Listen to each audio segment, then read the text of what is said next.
Hi, I'm Sid from Chef at Large and you're watching the India Food Network. Today I'm going to show you how to make crispy fried chicken with the perfect crust. Stay tuned.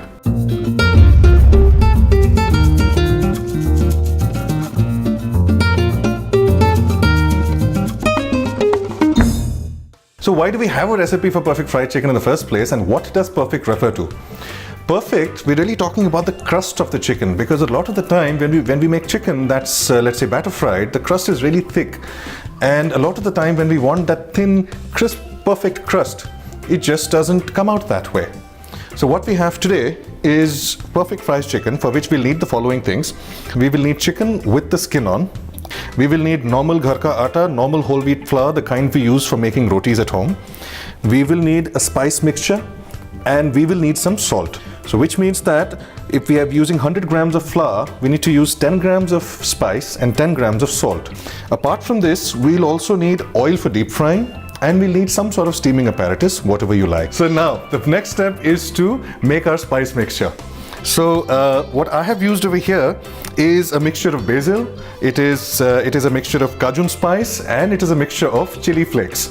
Now what you could do is you could use any choice of your you could use any spice of your choice, which would include curry powder. You could use that, or you could think about using the free little sachets of condiments that you get with your pizza. You could use oregano, you could use chili flakes, you could use anything really. So now I'm just going to put a bit of all of this stuff over the flour, and then I'm going to pour the salt over that, and then we just mix the whole thing together. As you can see, the amount of flour is quite a bit, because otherwise it'll be difficult to coat the chicken, which is why we need to make sure that whatever flavor goes into the flour is strong enough to sustain and hold itself when it actually coats the chicken. That's it. Our mixture is ready. So we have to make sure that the skin of the chicken, which as you can see is dry now, needs to be a bit moist, so that when we roll it about in the flour, when we coat it with the flour can actually stick to it. So we've got a nice moist skin now, and this skin, we'll turn it skin side down first and coat it. So we'll just put a little bit more there, because we want as much of it to stick, which we'll shake off right after we're done with this. And that's a perfectly coated piece of chicken. So now we've got the chicken which has been beautifully coated with the spice flour mixture.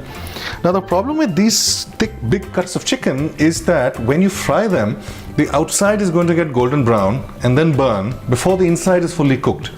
Now to solve that, we are going to steam the chicken first. This is going to do 2-3 things.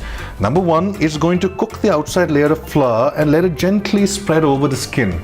Something like, the English rolling hills and valleys. And it's also going to cook the chicken all the way through inside. So the final step after this would be just to fry the chicken enough to brown the outside. So I have a colander here. Now I don't know how many of you have specialized equipment in your kitchens for everything, but I like to try and mix and match with whatever I have to achieve the purpose at hand. So in this case, I've got a nice big pot and I've got a colander. When I put this over the pot and cover it with a plate, it becomes a steamer. So that's all I need to use. So what I'm going to do now is to uncover this pot of boiling water and put the colander on top of it like that. And inside that, we're going to put these pieces of chicken. So now we've got the chicken in there and it's ready to steam. In fact, it's probably already started steaming a little bit from the bottom, and we need to cover it.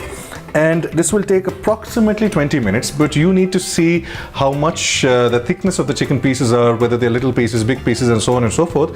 Ideally, you need to put pieces in there which will approximately take the same amount of time to cook. Otherwise, you'll have some chicken which is perfectly cooked and some chicken that's almost falling off the bone.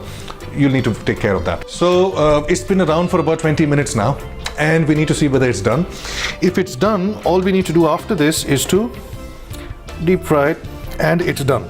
In fact, we might have gone overboard on one of the pieces there, but it's done, and the flour, just as I said, has beautifully coated the chicken and it's cooked through and it looks fabulous. I can't wait to deep fry this. So we have let our chicken sit for a while just to allow the outer covering to get mildly dry, because that will make it crisper when you actually fry it.